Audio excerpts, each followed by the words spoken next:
Swarm, Prime Video, Billie Eilish incarne une inspirée d'une secte ayant vraiment existé.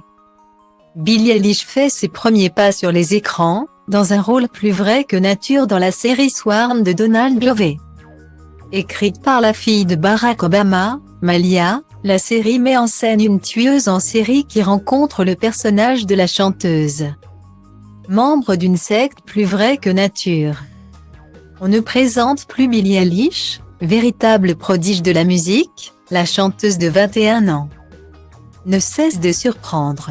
Entre ses nombreux prix, notamment ses 7 Grammy et son Oscar pour la meilleure chanson originale en 2022. Pour le titre No Time to Die, la chanteuse s'impose comme l'une des artistes les plus importantes de sa génération. Et elle n'a pas fini de surprendre. En 2023, elle se lance dans l'art dramatique, en rejoignant le casting de la série Prime Video. Swarm, dans laquelle elle interprète une jeune femme terrifiante, membre d'une secte. Inspirée de celle dont Allison Mack de Smallville faisait partie. Swarm, c'est le nouveau choc de Prime Video.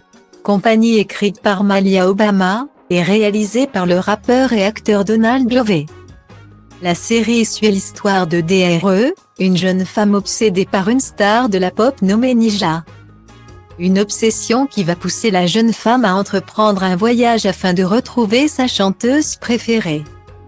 Un road trip semé d'embûches et de cadavres, car la jeune Dre, incarnée par Dominique Fishback, s'avère être une tueuse en série. Sur son chemin, elle croise plusieurs personnages, dont celui d'Eva, incarné par Billie Eilish.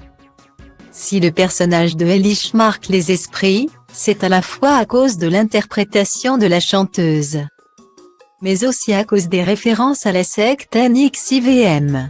Vous vous souvenez peut-être de ce scandale.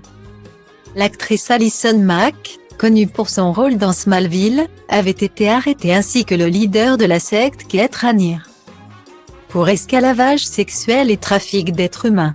Une secte qui a marqué Hollywood et a donc inspiré une partie de la série, et notamment l'arc narratif de la chanteuse. La productrice de la série, Janine Nabé, est revenue sur cette inspiration dans une interview auprès de Hollywood Reporter.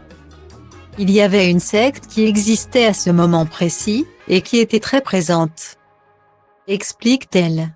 Le fait de mêler cette histoire de secte, avec l'histoire d'une femme obsédée par une artiste, est une manière pour la série de se raccrocher à la réalité des obsessions en bande pour des stars.